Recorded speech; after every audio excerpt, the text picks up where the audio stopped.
I want to give emphasis first on the humility of Peter.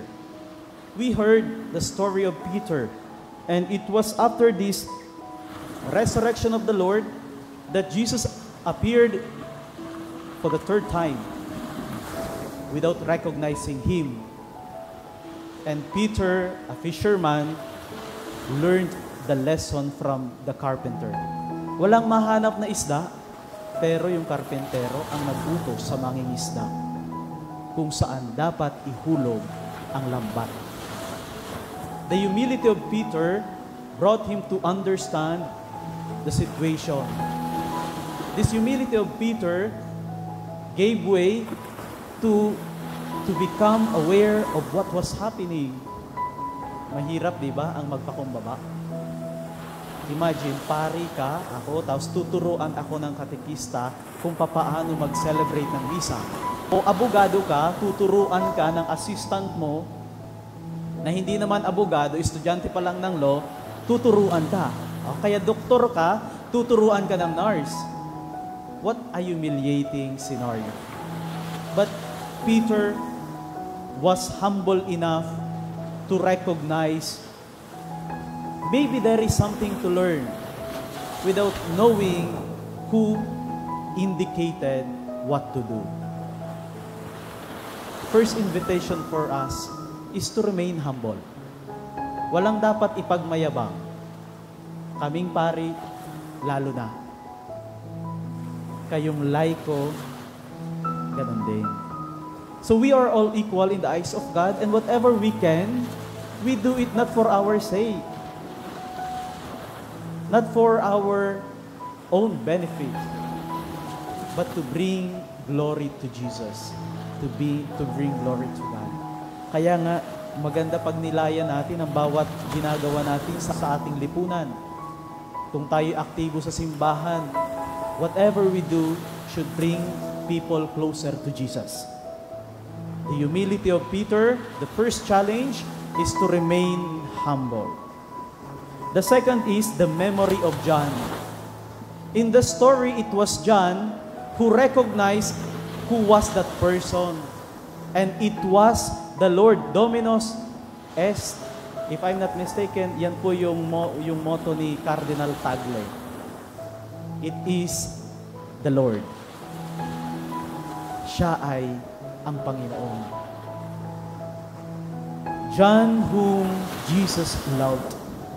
And this is the key point for us today, that it was John who was able to recognize the Lord even before. Kaya nga, nung muling nabuhay ang Panginoon, it was John who ran towards the tomb, but he arrived there sa may libingan, but he let Peter to enter first. It was John because John has a special memory of the love of Jesus. The memory of John is the memory of love.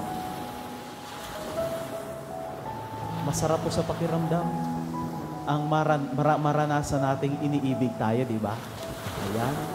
Sino ho ba sa inyo ang hindi pa nakaranas ng magmahal? Lahat. Walang manhid. O, kapag hindi pa tayo nakaranas na magmahal, ay baka tayo'y manhid. Everyone experience already what love means. Ang magmahal at ang magbigay ng pagmamahal. Hindi lang ito patungkol sa lalaki at sa babae, kundi patungkol sa magkakaibigan, sa pamilya, sa katrabaho. Masarap pumasok sa opisina kapag nagmamahal, di ba? Papasok ka sa opisina, yung mukha ng kasamahan mo parang laging Biyernes Santo. Sinong gusto? Papasok ka ng paaralan, makikita mo yung guro mo, laging kala mo, huhukuman ka na, nabagsak ka na, hindi ka pa nga nag-exam. Whenever we experience love,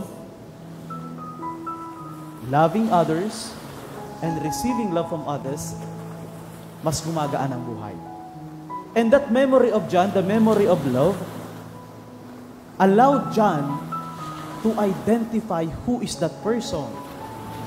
Kapag tayo'y nagmahal, marahil makikita din ng iba sa atin kung ano ang ating pagkatao.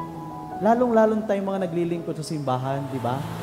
Kapag tayo ay nagmamahal, tayo'y mabuti, mabait, pag nakita tayo ng iba na lagi tayong masayahin, may welcoming attitude, mapagbigay, hindi lang ng pera, kundi ng panahon, nagbibigay ng panahon para pakinggan yung iba, people will recognize us, the fruit of our service.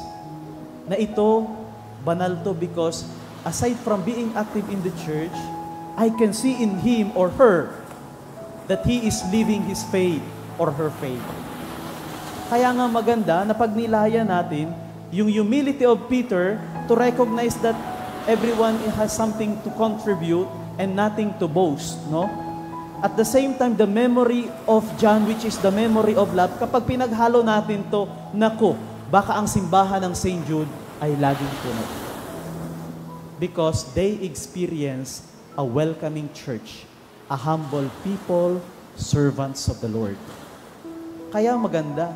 Pero kapag yung simbahan natin ay siyang pinagmumula ng chismisan, ang simbahan natin, ang grupo ng mga lay ministers, kaaway ang grupo ng mga lectors, commentators, sa mga usherettes, walang magsisimba. Kung ang pari dito masungit, laging sumisigaw, pag may umiiyak na bata, palabasin yan, walang magsisimba. It is because of the welcoming church, welcoming attitude, we can bring people closer to Jesus. The same thing in our family, na kapag yung tatay at yung nanay ay nagpapakita ng kanilang magandang halimbawa sa anak, yung anak hindi maghahanap ng ibang mapaglilibangan kundi sa bahay. Nung panahon, kapag yung bata ay hindi nakakaranas ng pagmamahal sa bahay, what happened? The child would go out and look for friends. Kaya magsasabihin ng nanay o tatay, lagi ka na lang nasa labas. It's because love could not experience in the family. Now, iba.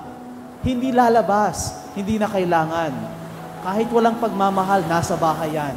Pero kaharap, cellphone.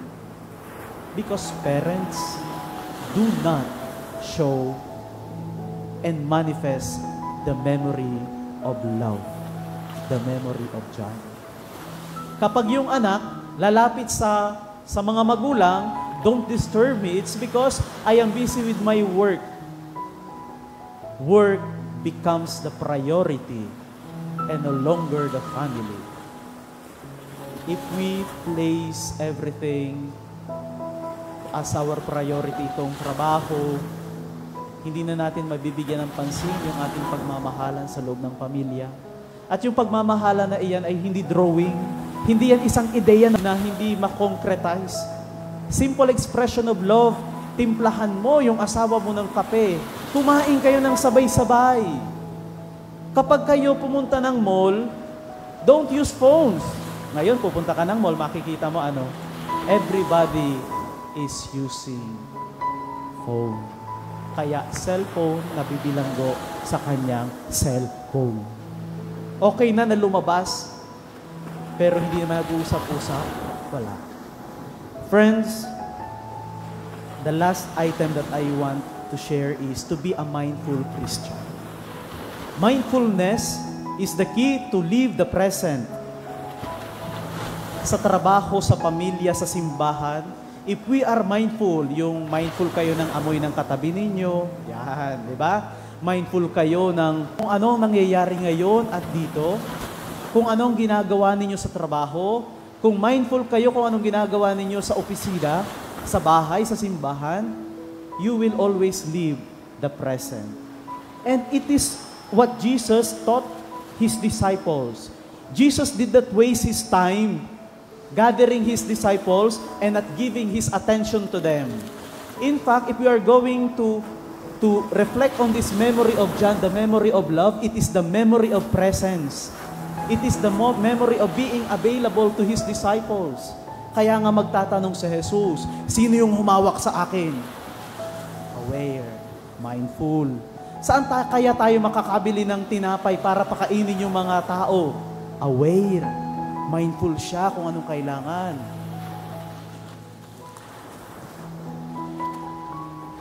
Hingin natin sa Panginoon ang biyaya na tayo mabuhay sa kasalukuyan na may pagpapakumbaba at pagmamahal na hindi lutang, hindi nasa ere, kundi nasa konkretong buhay.